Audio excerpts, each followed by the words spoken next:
ជំរាបសួរបងប្អូនទាំងអស់គ្នាថ្ងៃនេះក៏ចង់មកបង្ហាញអំពីសម្លកកូរខ្មែរបែបសៀមរាបជាមួយនឹងឆាជ្រូកកណ្ដុរជាមួយនឹងផ្កាកវ៉ាន់និងម្ហូបមួយមុខទៀតគឺជាជ្រក់ក្រៅឆ្នាំងថ្ងៃនេះខ្ញុំមកលេង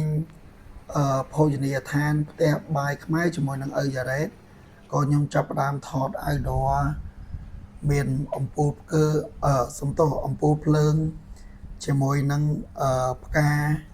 រំដួលហើយនឹងថតជុំវិញហាងមានសាវម៉ាវព្រៃមានគល់ក្រៃមានផ្កាមានចិញ្ចឹមត្រីហើយអានេះខ្ញុំចាប់ផ្ដើមថតមកជុំប្រវែទៅតុកន្លែងដែលខ្ញុំញ៉ាំតែម្ដងចឹងនេះដែរគឺជាកន្លែងតុក outdoor ដែលខ្ញុំអង្គុយនេះវាមានអាទាគោដើមឈើទង់ជាតិខ្មែរក្អមធ្លាក់ទឹកចឹងក៏ខ្ញុំចូលចិត្តបរិយាកាសបែបនេះគឺវាមើលទៅដូចនៅខាងសៀមរាបមែនតើមានទូកត្នោតមានត្រីខយ background របស់ត្រីបើសិនជាយើងដាក់ពណ៌ស្អាតទេយើងមានតែដាក់ត្រីខយតែបើយើងរៀបស្អាតទឹកក្រោបផ្សេងមិនយើងអាចដាក់ពណ៌ត្រីខ្មែរបានអញ្ចឹងនេះក៏ខ្ញុំចាប់ដើមញ៉ាំ welcome drink អាហារដ្ឋានម្ហូបខ្មែរបែបនេះ welcome drink របស់គាត់มันប្រកាសថាជូរទេអានេះ welcome drink ដែលខ្ញុំកំពុងញ៉ាំនេះគឺជាប្រភេទទឹកត្នោតខ្មែរដែលមកពីខេត្តកំពង់ស្ពឺចឹងឥឡូវនេះក៏ខ្ញុំចាប់ផ្ដើមវិភាសាគ្នាតិចតួចដោយសារខានជួបរយៈពេល5ឆ្នាំ6ឆ្នាំតមកក៏ចានសម្រាប់មនុស្សម្នាក់ទៀតមកដល់ចឹងមិនហ្នឹងខ្ញុំអង្គុយតែ2នាក់ចឹងក៏មានភ្ញៀវកិត្តិយសយើងក៏ថែមមួយទៀតបាន3នាក់ក៏បង្ហាយទឹកត្នោតនៅម្ហូបយើងក៏ចាប់ផ្ដើមមកដល់ជ្រក់កន្លែងឆ្នាំងកកូរនិងឆាកវ៉ាន់អញ្ចឹងក៏ខ្ញុំចាប់ផ្ដើមដាក់ប្រភេទគ្រឿងទេសដូចជាម្ទេសខ្ទឹមសជាមួយនឹងទឹកត្រីដើម្បីយើងដាក់ទឹករៀបចំទឹកត្រីបែបនេះយើងញ៉ាំជាមួយនឹងសឡកកូរទៅវាឆ្ងាញ់អញ្ចឹងខ្ញុំសូមបញ្ជាក់ម្ដងទៀតគឺភោជនីយដ្ឋានផ្ទះបាយខ្មែរនេះគឺស្ថិតនៅម្ដុំបឹងកេងកង1នេះឯងក៏ខ្ញុំចាប់ផ្ដើមញ៉ាំឆាអញ្ចឹងទៅក៏ខ្ញុំចាប់ផ្ដើមដួសសឡ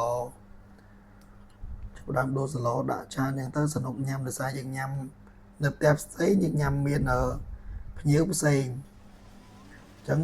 ចានសឡទៅតែមានចានshare plate នេះជាវីដេអូដែលខ្ញុំអង្គុយញ៉ាំលេងគេឆ្ងាញ់ដែរជូតមាត់ជូតកដោយសារម្ហូបដែលតម្លៃបែបនេះនៅភោជនីយដ្ឋានបែបនេះកម្រនឹងខោមាត់គឺម្ហូបមួយមុខគឺប្រណិតមែនតើសឡកកូរសៀមរាបដឹងសឡកកូរសៀមរាបសឡកកូរបន្លែដឹងកកូរបន្លែអត់សាច់សឡកកូរបែបអ្នកស្វាយរៀងកកូរកដៀងដឹងកកូរកដៀងអានេះក៏ខ្ញុំចាប់ផ្ដើមថែមបាយរ៉ោនទី2បាយដំបូងមាន1រ៉ោនឥឡូវរ៉ោនទី2ឲ្យពួកគាត់ដួសបាយច្រើនតិចដោយសារយូរបានញ៉ាំម្ហូបខ្មែរដល់ប្រណិតម្ដងគឺញ៉ាំឲ្យឆ្ងាញ់ម្ហូបយើងធ្វើនៅផ្ទះញ៉ាំធម្មតាវាជាម្ហូបទូទៅអានេះខ្ញុំចង់លើកកម្ពស់នៅក្នុងភោជនីយដ្ឋានម្ហូបខ្មែរមិនតែខ្ញុំមិនមែននិយាយថាម្ហូបតាមផ្ទះអត់ឆ្ងាញ់ទេឆ្ងាញ់ដូចគ្នាប៉ុន្តែបរិបទនៅក្នុងហាងគឺមួយច្បាស់គ្រឿងផ្សំអត់មានបន្លំទេអញ្ចឹងកកូរនេះដែរគ្រឿងផ្សំដែលខ្ញុំដឹងនៅក្នុងហ្នឹងមានទ្រាប់មានជាពិសេសខ្ញុំឃើញទ្រាប់អញ្ចឹងអាម្ហូបខ្លះមិនប្រកាសដាក់ទ្រាប់ពេញញងដាក់ទ្រាប់ពណ៌បៃតងទេគឺម្ហូបមានបែបបត់ផ្សេងគ្នានេះគឺខ្ញុំចាប់ផ្ដើមញ៉ាំហើយខ្ញុំថតទេសភាពឆ្វេងស្ដាំដើម្បីជាទុក post story ផអីចឹងទៅគេចាប់ផ្ដើមមើលទូរស័ព្ទទីទួចាប់ផ្ដើមថតចឹងទៅក៏វីដេអូហ្នឹងក៏មានតែប៉ុណ្្នឹងដែរវាជាអាចនិយាយថាវីដេអូ review ក៏បានដែរតែស្អាតខ្ញុំនិយាយអំពីហាងផ្ទះបាយម្ហូបខ្មែរនេះភាសាម្ហូបហ្នឹងឆ្ងាញ់មែនតើ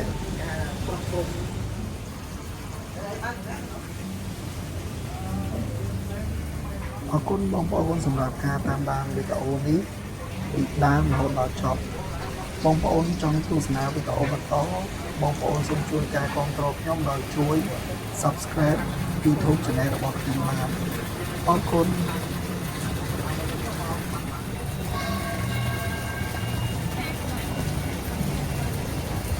Ba nhát sai ở ba này.